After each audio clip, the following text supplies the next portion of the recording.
In Los Angeles, under the blinding studio lights of a late-night stage, something unfolded that no one had scripted. It was supposed to be laughter. Just another night of jokes and applause. It was supposed to be light-hearted, easy entertainment to close out the evening.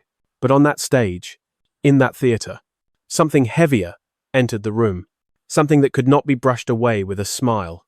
It was the weight of history colliding with comedy, and it left everyone watching unsettled. Congresswoman Jasmine Crockett walked out dressed in a deep emerald blazer that caught the light, paired with black slacks that moved sharply with each step. Her heels tapped the floor like punctuation marks, steady and clear. Her hair framed her face perfectly, but more striking than her appearance was her posture. She carried herself with the kind of presence that said, "I belong here, and I need no permission." The audience erupted in cheers. The band played their usual upbeat riff. Jimmy Kimmel greeted her with a grin, a hug, and his familiar wink to the crowd. It was a routine moment, one repeated countless times, with countless guests. Yet this time, the routine would not hold. They began lightly. A few words about Texas, about her district, about the unpredictable rhythms of Capitol Hill. Jasmine shared funny stories of long committee meetings and late-night votes that blurred into one another. The audience laughed. It felt safe, ordinary, comfortable. But comfort does not always last. When Jimmy leaned forward, cards in hand, he asked a question that shifted the air. "Now, Jasmine, is it part of the job description to roast people in hearings while looking like you are headed to a Vogue cover shoot?" The audience chuckled, but Jasmine did not. She paused. She let the words breathe in the room, and then she asked plainly, "Would you ask a white male senator if his tie game was too strong?" The silence that followed was heavy. A few awkward laughs broke out, then quickly faded. Jimmy blinked, uncertain of his own footing, and for the first time that night, the audience was not sure if they were meant to laugh or listen. For generations, black women have been told to laugh it off, to let small cuts pass, unchallenged, to keep smiling even when the joke stung, to prove their worth through endurance rather than confrontation. But Jasmine Crockett did not laugh. She did not flinch. She did not soften her truth to make the room comfortable. She stayed calm, composed, present, and in that refusal to shrink, she shook the foundation of the performance itself. This moment was bigger than a late-night show. It was not just a clash between a politician and a comedian. It was not even about one exchange of words. It was about every workplace where black women are asked to prove themselves twice over. It was about every boardroom where their contributions are overshadowed by comments on appearance. It was about every family conversation where daughters are taught to endure silence rather than risk being called difficult.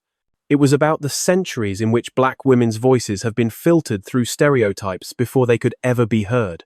What Jasmine did that night was not spectacular in volume. There was no shouting, no raised fist, no dramatic exit. Her act was quieter, and therefore more radical. She simply refused to play along, and in doing so, she showed that resistance does not always look like rage. Sometimes it looks like composure. Sometimes it looks like refusing to laugh at what was never funny. The internet would later amplify the clip, millions sharing and debating, some applauding, others criticizing. But in that room, before the noise of social media, what people saw was raw and unmistakable. They saw a woman drawing a line. They saw an audience unsure whether to cross it. And they saw a host caught between habit and reckoning. This is not just her story. It is also our story. It is the story of every moment when silence was expected, and yet truth was spoken instead. It is the story of every time laughter was demanded, but dignity answered louder.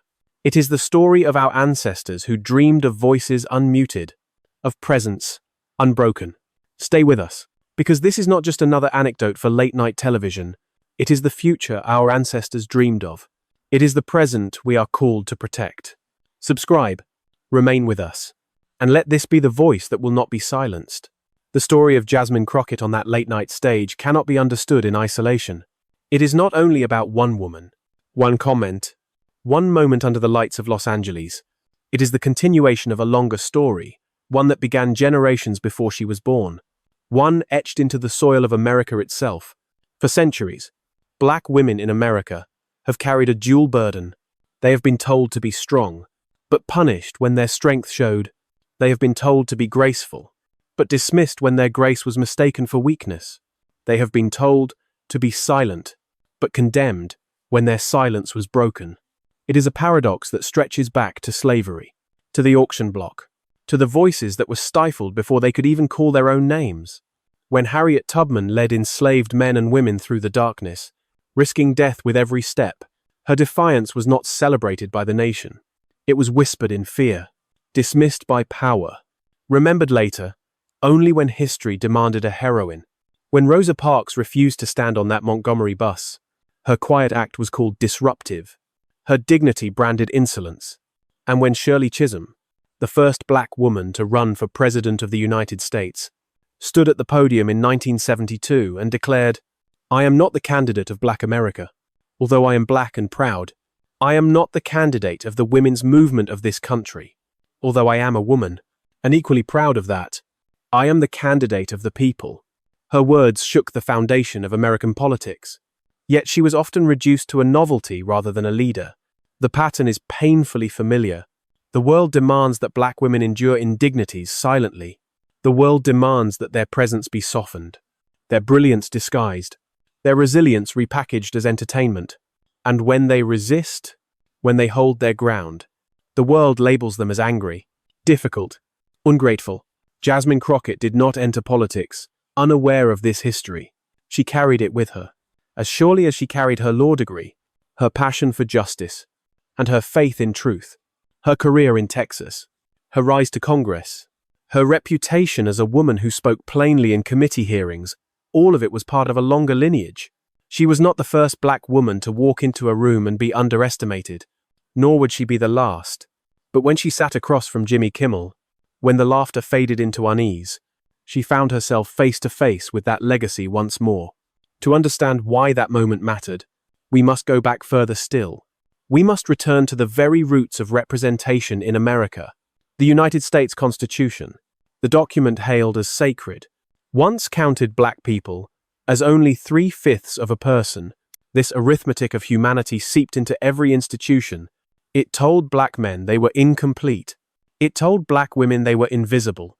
And though laws changed, though chains were broken, the residue of that arithmetic lingers in boardrooms, on ballots, and on late-night stages. When Jasmine Crockett walked onto that set in Los Angeles, she was walking with all of that history at her back. She was walking with Harriet Tubman's defiance, with Rosa Parks' stillness, with Shirley Chisholm's fire. She was walking with the memory of countless unnamed women whose labor built the country but whose names were erased. She was walking with the knowledge that one careless joke could reduce all of that lineage to a punchline. That is why her pause mattered. That is why her refusal to laugh mattered. Because in that silence, she reminded the world that she was not alone, that behind her stood centuries of black women who had been told to smile when they wanted to scream, to laugh when they wanted to speak. Her presence was a rebuke to history itself. For the audience in that theater, it may have seemed like an awkward exchange. A comedian stepping too far, a guest unwilling to play along. But for those who recognized the deeper rhythm, it was something else entirely. It was the sound of history catching up with the present. It was the echo of every mother, every grandmother, every ancestor whispering, "Not this time, not her, not again." This is the root of Jasmine Crockett's power. Not only her sharp mind, not only her professional skill, but her inheritance of struggle and her refusal to dishonor it. When she spoke on that stage, she was not only speaking for herself, she was speaking for Harriet, who led through the night, for Rosa, who sat when sitting was forbidden, for Shirley, who ran when no one thought a black woman could stand as a candidate. She was speaking for every woman who had been reduced, belittled, mocked, and told to laugh it off. The history of black women in America is not simply one of survival, it is one of brilliance, of leadership, of transformation. Yet too often that brilliance has been hidden behind stereotypes, buried under ridicule, dismissed by those who cannot bear its light. What Jasmine did in that studio was simple. She refused to let that cycle repeat. She chose stillness over compliance. She chose truth over performance. She chose dignity over comfort. And so, when the laughter died down and the silence grew, what filled the space was not awkwardness.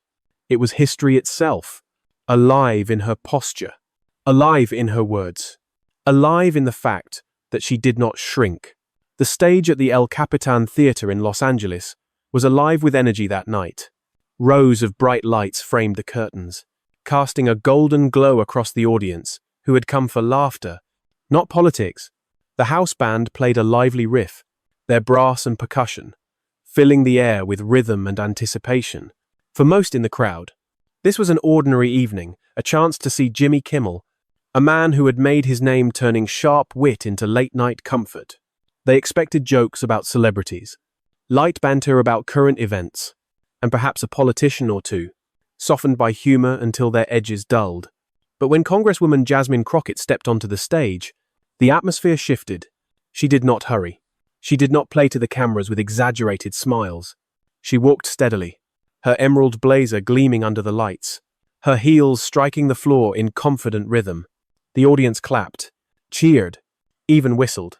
Jimmy met her halfway with his trademark grin, offering a hug, and one of his knowing winks to the crowd, as though to say, "Here we go. Watch this." To the untrained eye, it was all routine. But something about Jasmine's bearing made the moment feel heavier, as if the evening itself had been waiting for her. They began with light conversation. Jimmy asked about Texas, her home state, and she smiled as she spoke of her district, its challenges, its beauty, its resilience. She described long committee hearings that stretched into the night, votes that piled up until even seasoned members grew confused, and the small ironies of life in Congress that made her laugh. The audience responded warmly. There was laughter, nodding, a sense that the distance between the woman on stage and the people in the seats was shrinking. For a moment, Jasmine allowed them to glimpse her humanity beyond the title, and for a moment, it seemed as though the night would remain easy. But comedy has a way of testing boundaries, and Jimmy Kimmel was not one to resist. With a smirk, he leaned forward, his cue cards tapping lightly against his hand. "Now, Jasmine," he began, "I got to ask, is it part of the job description to roast people in hearings while looking like you are headed to a Vogue cover shoot? You know, sharp suit, big hair, all that attitude." The audience chuckled. Some leaned into the joke, nodding, nudging their neighbors. For them, it was harmless. For Jimmy, it was routine, a way to balance admiration with a laugh. But for Jasmine, the words landed differently.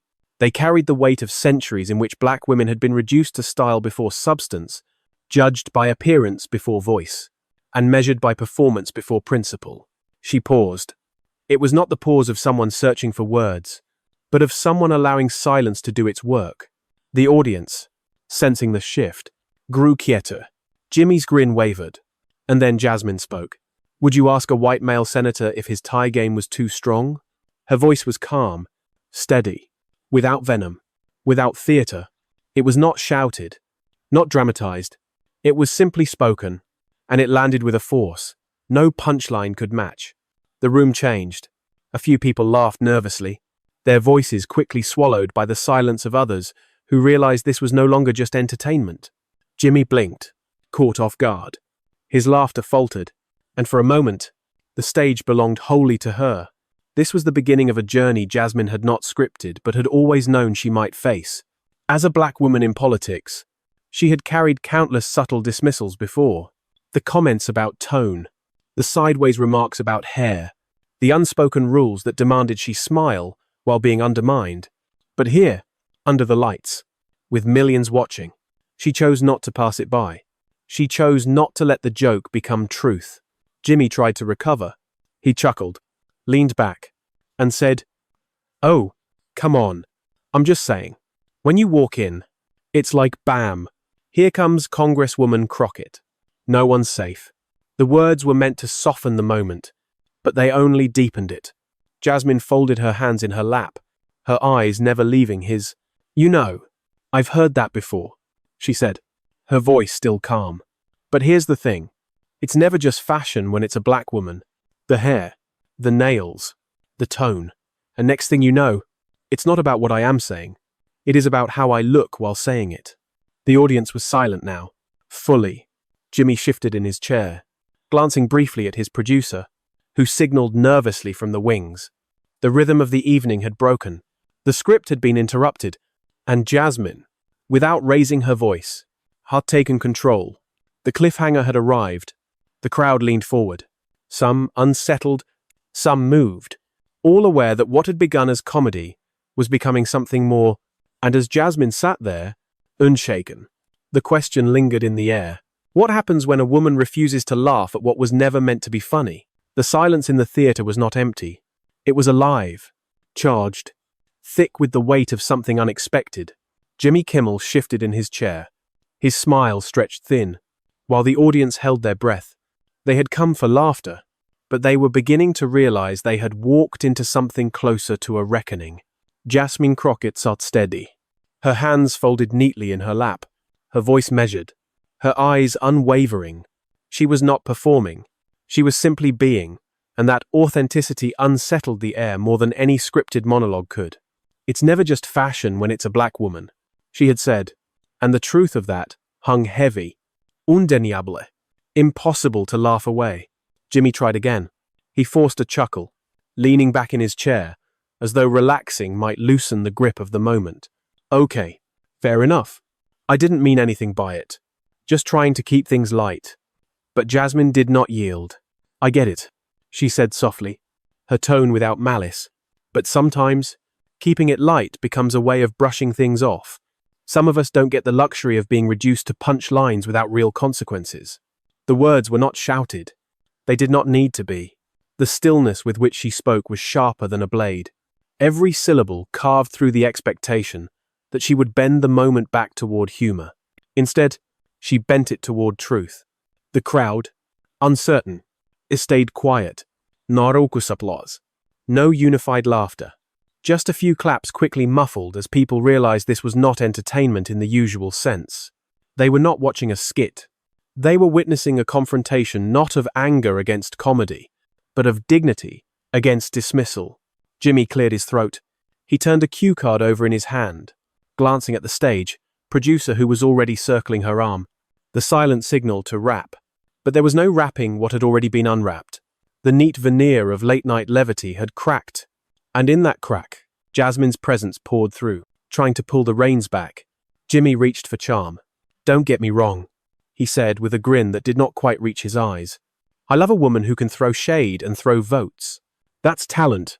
This time, the laughter was scattered, nervous. Some laughed because they felt they should. Others stayed silent because they knew better. And Jasmine, again, did not laugh. Her expression remained calm, but her voice grew firmer as she repeated his words back to him.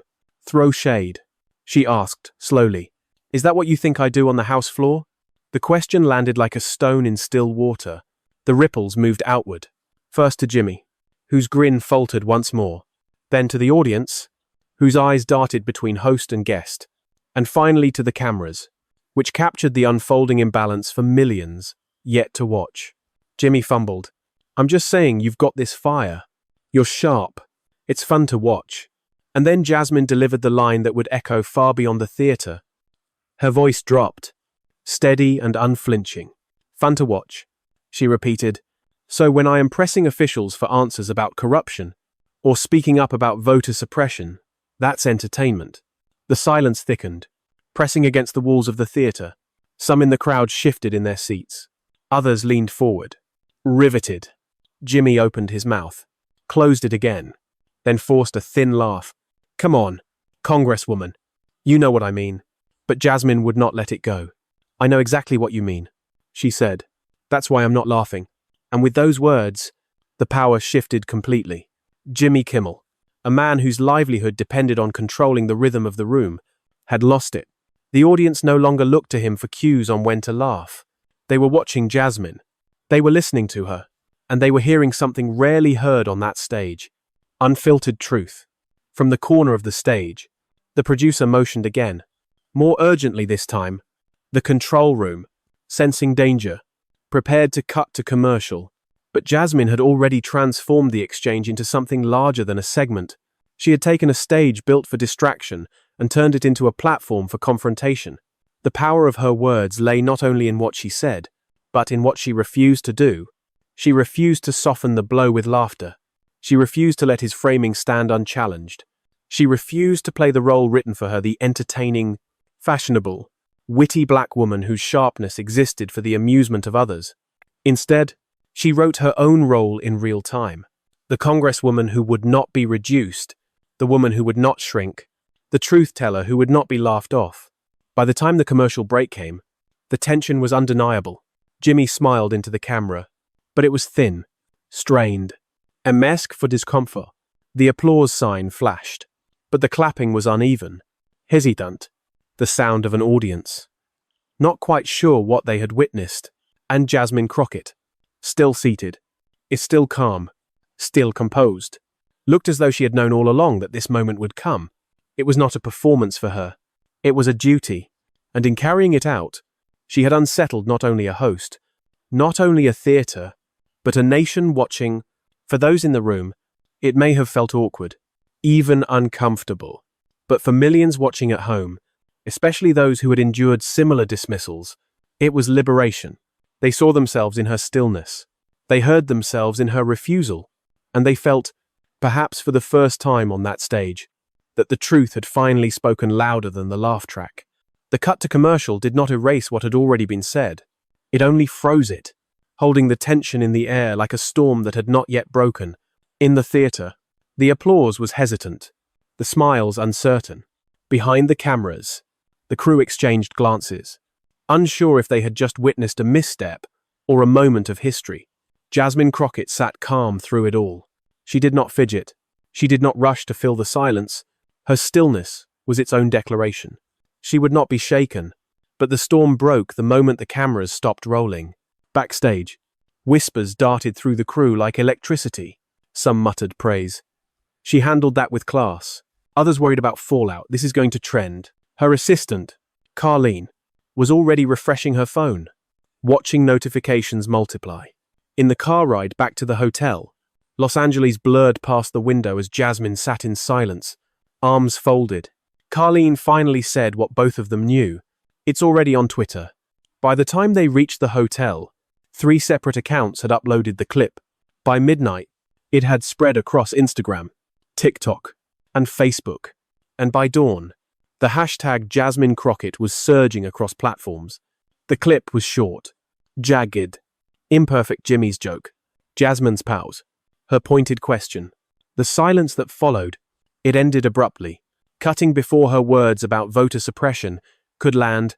But even in its incompleteness, the clip carried power. Viewers did not just see what she said, they felt what she refused to do. She refused to laugh, and in that refusal, many saw their own unspoken resistance.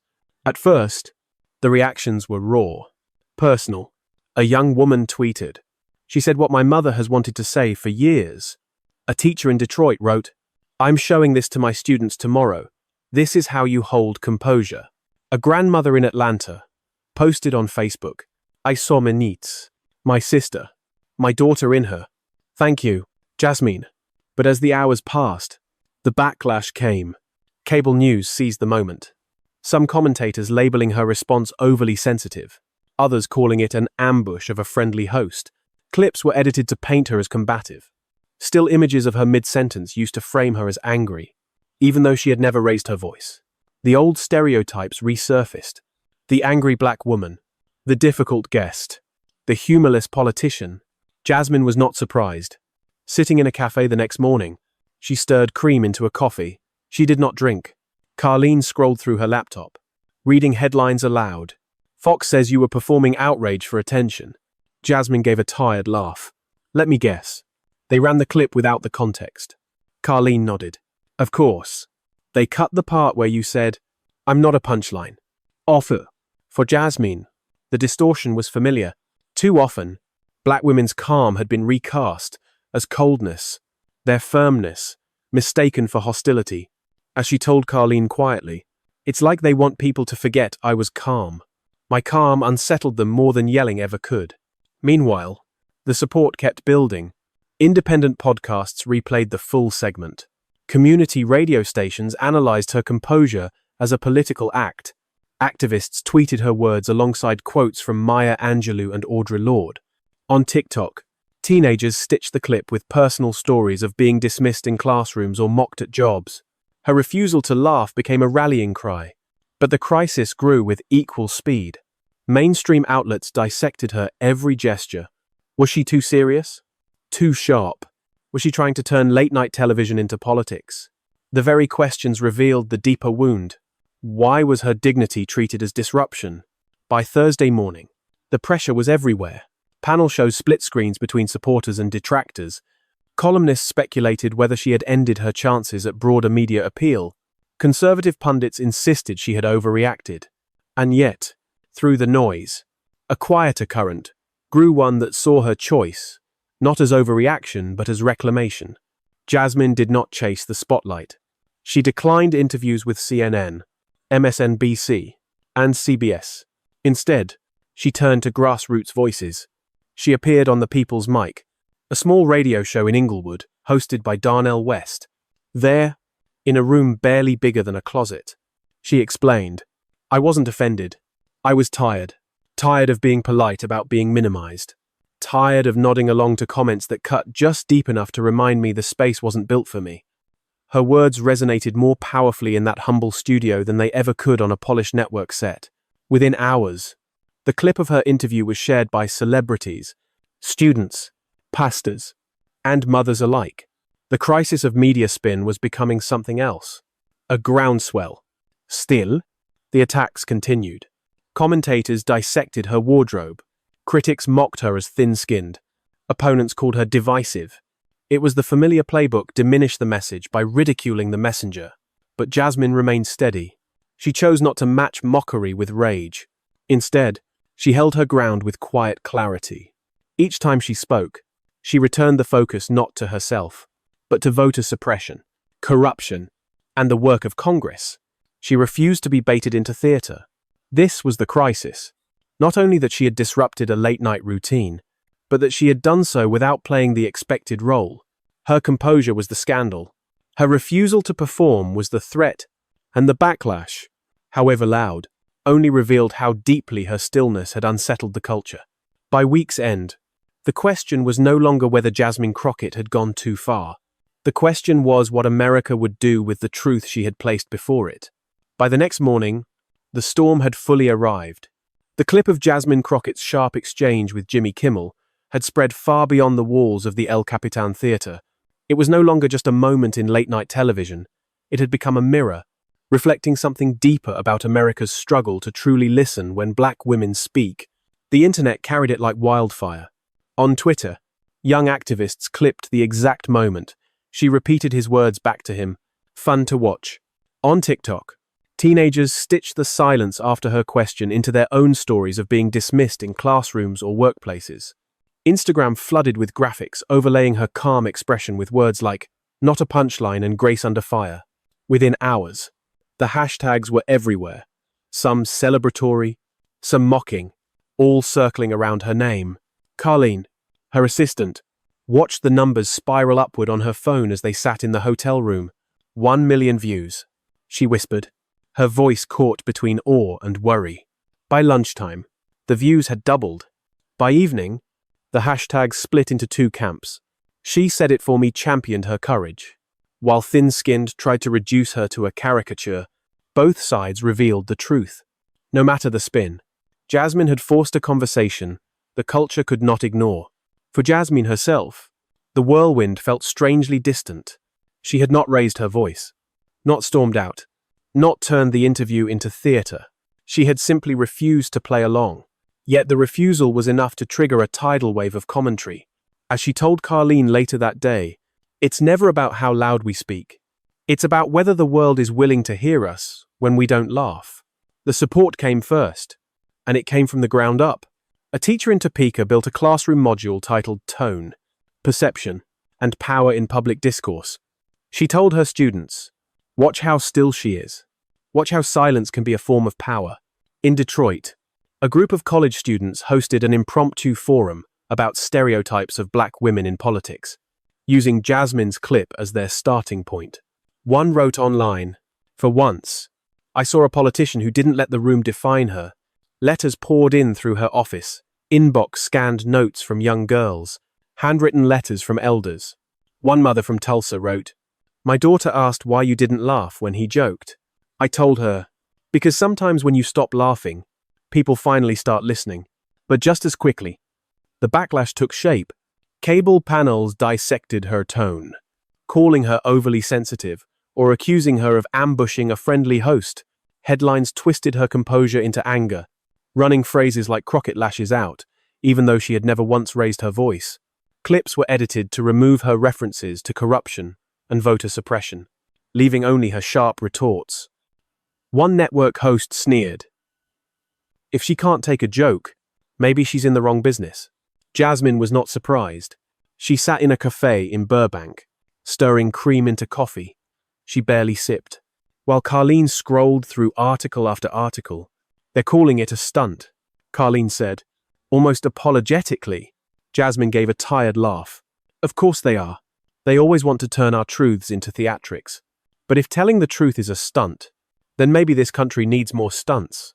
What unsettled her most was not the mockery, but the way her calm had been reframed as aggression. "It's like they want to forget.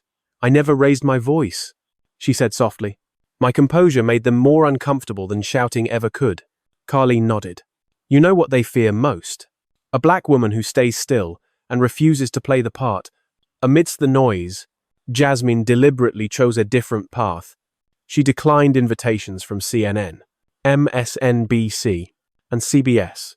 Instead, she turned to independent voices, grassroots podcasts, student-run shows, and local community radio. Her reasoning was simple. If this is really about being heard, I will go where people actually listen, not where they cut me off for commercials. Her decision deepened the impact. On the People's Mic, a tiny radio show in Inglewood, she explained, "I wasn't offended. I was tired. Tired of being polite about being minimized. Tired of nodding along to comments that cut just enough to remind me the space wasn't built for me." The segment, 15 minutes long without ad breaks, was raw and honest. It was shared by celebrities, students, pastors, and activists alike. What mainstream television treated as controversy, ordinary people treated as clarity. Still, the weight of the backlash was real. Pundits mocked her clothes, her hair, even her posture. Some accused her of destroying her political future by refusing to smile. It was the oldest playbook in American media: reduce the message by ridiculing the messenger. But Jasmine did not bend. She refused to be baited into anger. Each time she spoke, she brought the focus back to voter rights, corruption, and the daily struggles of her district. "This was never about me versus Jimmy," she said in one interview. "It was about whether black women have the right to speak without being reduced to entertainment." The impact went beyond politics. At a town hall in St. Hilars, Louis, an elderly man, stood and addressed her directly. "Ma'am, I'm 72 years old, and I don't agree with you on everything, but I've never seen a politician say enough on national TV the way you did. I respect the hell out of that." Jasmine smiled, her voice warm. "That means a lot, because I wasn't trying to go viral. I was just trying to stay whole." In those moments, she realized the aftermath was both a burden and a blessing.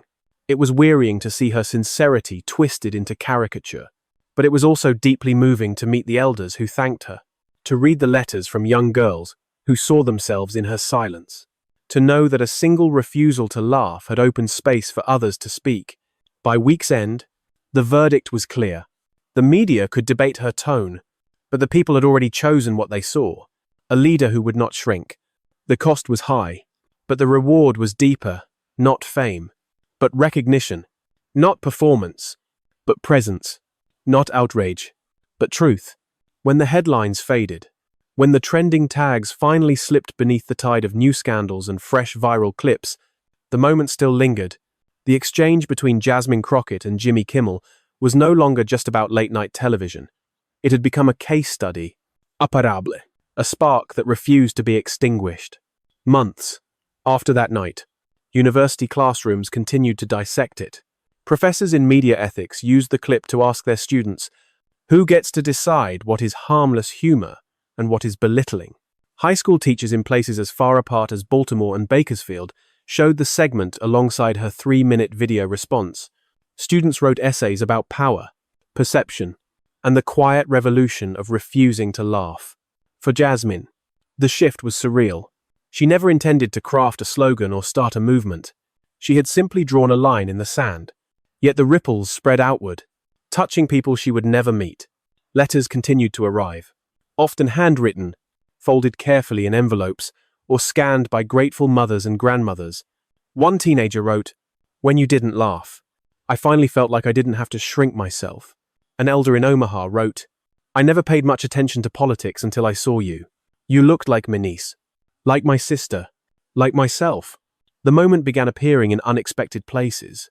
Church sermons referenced her poise as an example of righteous dignity. Community organizers used her words in workshops about leadership.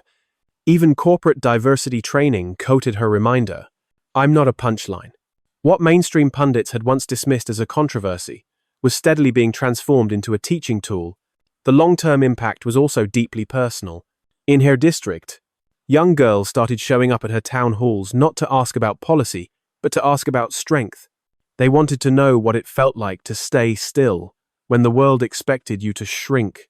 At a student leadership summit in El Paso, Jasmine told them, "You don't always have to be the loudest. Sometimes power is choosing not to laugh at what was never funny." Afterward, one girl whispered through tears, "Thank you for not letting it slide. I've done that too many times." For Jasmine, that moment mattered more than any headline, but the influence was not confined to admiration. It reshaped conversations about comedy, politics, and respect. At UCLA's Media Ethics Symposium, a student asked her, "Do you think comedy is still a safe space for hard conversations?" Jasmine replied, "Comedy's job is to poke at power, but when it starts punching down, it stops being clever. It becomes lazy. We can still laugh, but we don't need to do it at each other's expense." The applause that followed was not polite. It was genuine, thunderous, a release of recognition. Cultural critics began naming the event in essays about the politics of politeness.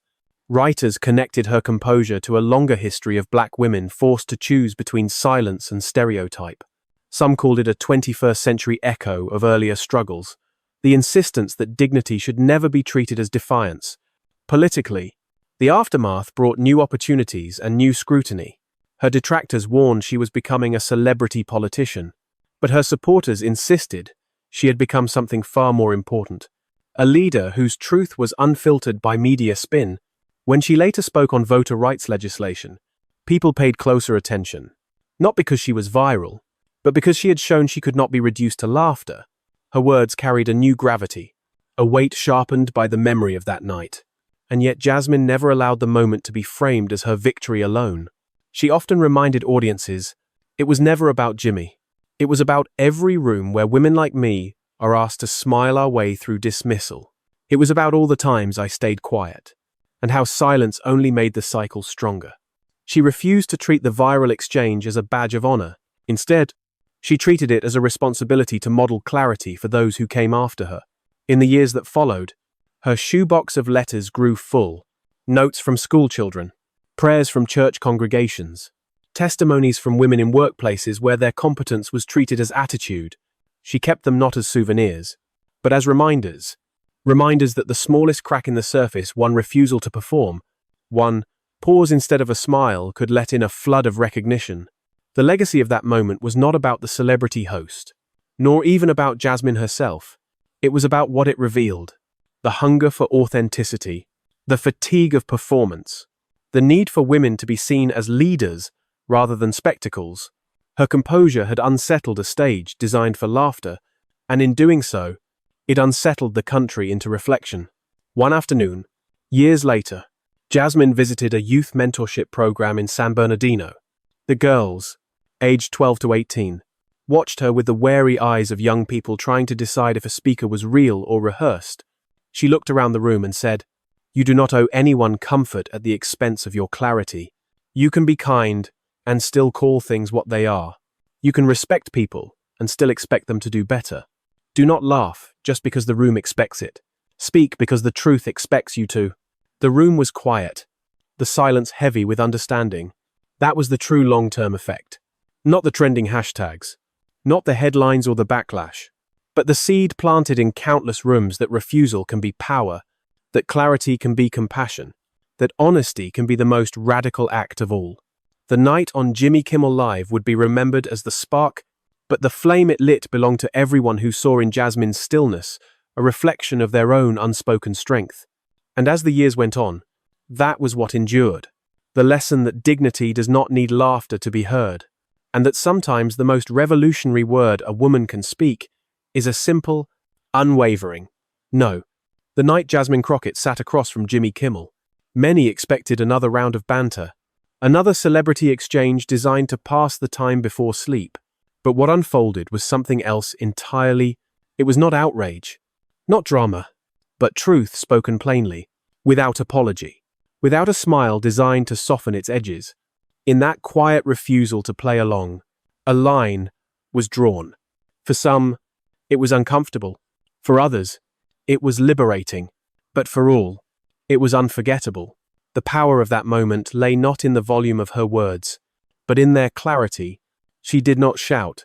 She did not storm off. She did not turn the interview into spectacle. Instead, she stayed steady. And in doing so, she reminded the world that sometimes the greatest strength is composure. The greatest protest is presence. And the greatest disruption is dignity itself. When the cameras cut to commercial, it might have seemed like the end. But it was only the beginning. Her decision not to laugh, not to shrink, carried far beyond the studio walls. It traveled into classrooms, where teachers told students, "Watch what happens when a woman refuses to be a punchline." It entered church sermons, community workshops, and conversations at kitchen tables. It showed up in handwritten letters, in whispered thank yous, in the eyes of young girls who had long been told to keep their heads down. What began as a late-night exchange became something larger, a reminder that every woman, especially every black woman, deserves to be heard for her words, rather than reduced to her appearance, her tone, or her supposed attitude. It became a case study in how silence, when chosen, can be louder than laughter, and it revealed how deeply society struggles with women who refuse to bend their truth for the comfort of others. Jasmine's legacy from that night was never about going viral. It was not about headlines or hashtags, though those came in abundance.